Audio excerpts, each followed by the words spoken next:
सद्गुरुदेवाय नमः। जय श्री गणपति देवाय नमः।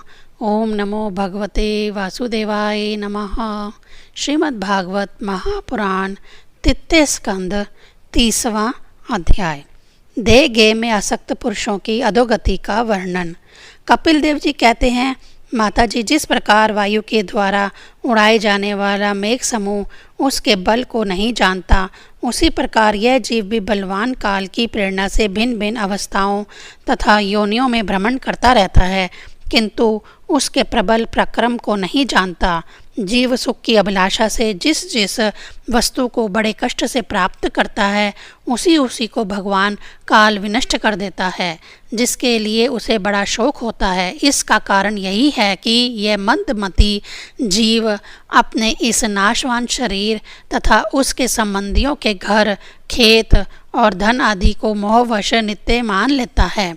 इस संसार में यह जीव जिस जिस योनि में जन्म लेता है, उसी उसी में आनंद मानने लगता है और उससे विरक्त नहीं होता। यह भगवान की माया से ऐसा मोहित हो रहा है कि कर्मवश नारकीय योनियों में जन्म लेने पर भी वहाँ के विष्ठा आदि भोगों में ही सुख मानने के कारण उसे भी छोड़ना नहीं चाहता। यह मूर्ख अपने शरीर, स्त्री, पुत्र, गृह, पशु, धन और बंधु बांधवों में अत्यंत आसक्त होकर उनके संबंध में नाना प्रकार के मनोरथ करता हुआ अपने को बड़ा भाग्यशाली समझता है। इसके पालन पोषण की चिंता से इसके संपूर्ण अंग जलते रहते हैं। तथापि दुर्वासनाओं से दूषित हृदय होने के कारण यह मूढ़ निरंतर इन्हीं के लिए तरह तरह के पाप करता रहता है। उल्टा स्त्री के द्वारा एकांत में संभोग आदि के समय प्रदर्शित किए हुए कपटपूर्ण प्रेम में तथा बालकों की मीठी मीठी बातों में मन और इंद्रियों के फंस जाने से गृहस्थ पुरुष घर के दुख प्रधान कपटपूर्ण कर्मों में लिप्त हो जाता है।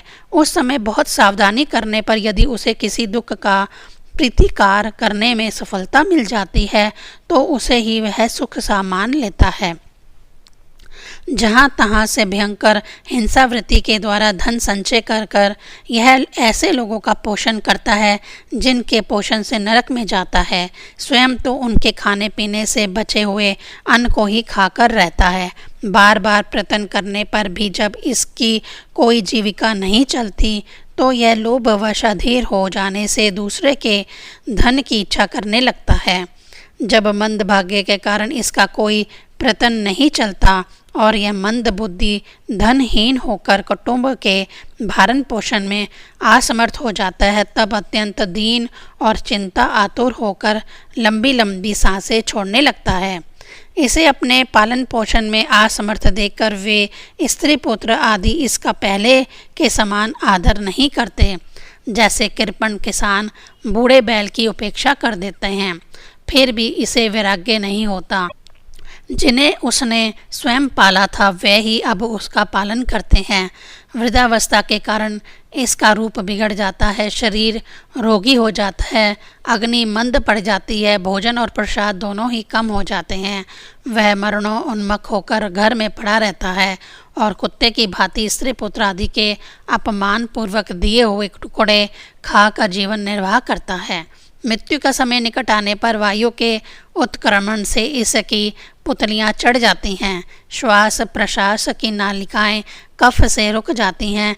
खांसने और सांस लेने में भी इसे बड़ा कष्ट होता है तथा कफ बढ़ जाने के कारण कंठ में गुड़गुड़ाहट होने लगती है।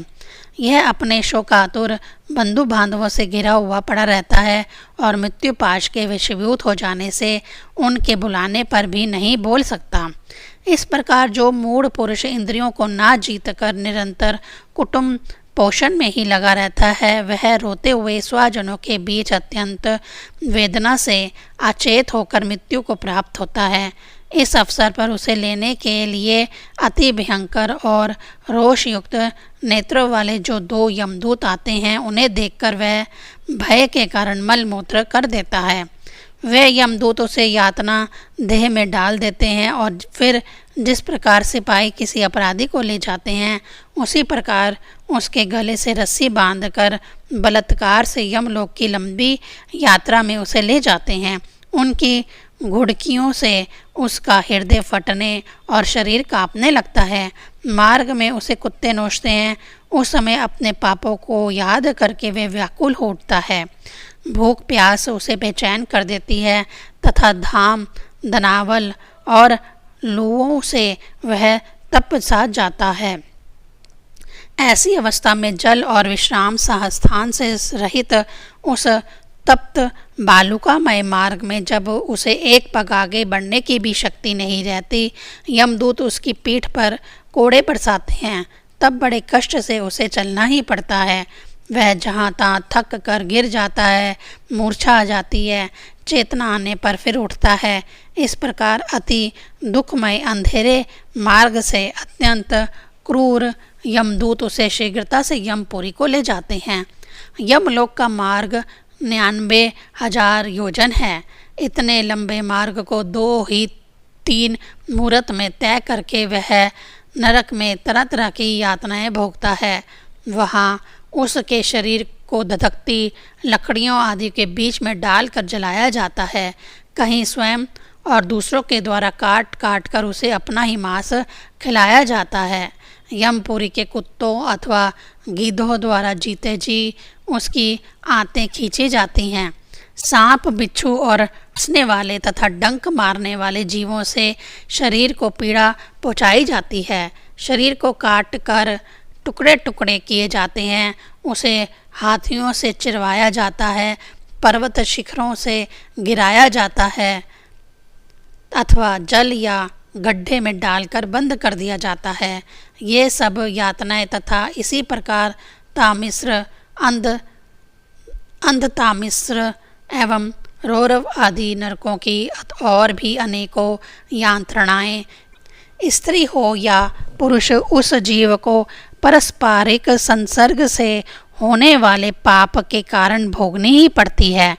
माताजी, कुछ लोगों का कहना है कि स्वर्ग और नरक तो इसी लोक में हैं, क्योंकि जो नारकीय यातना है वे यहाँ भी देखी जाती हैं।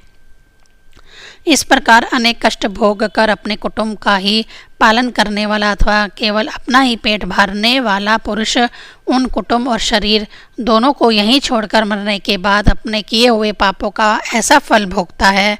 अपने इस शरीर को यहीं छोड़कर प्राणियों से द्रोह करके कृत किए हुए पाप रूप पाथ्य को साथ लेकर वह अकेला ही नरक में जाता है। मनुष्य अपने कुटुंब का पेट पालने में जो अन्याय करता है उसका देव वहित कुफल वह नरक में जाकर भोगता है। उस समय वह ऐसा व्याकुल होता है मानो उसका सर्वस्व लूट गया हो। जो पुरुष निरी पाप की कमाई से ही अपने परिवार का पालन करने में व्यस्त रहता है वह अंधतामिश्र नरक में जाता है, जो नरकों में चरम सीमा का कष्टप्रद स्थान है। मनुष्य जन्म मिलने के पूर्व जितनी भी यातनाएं हैं वह शूकर, कुकर आदि योनियों के जितने कष्ट हैं उन सबको क्रम से भोग कर शुद्ध हो जाने पर वह फिर मनुष्य योनि में जन्म लेता है। 30वां अध्याय संपूर्ण। ओम नमो भगवते वासुदेवाय नमः।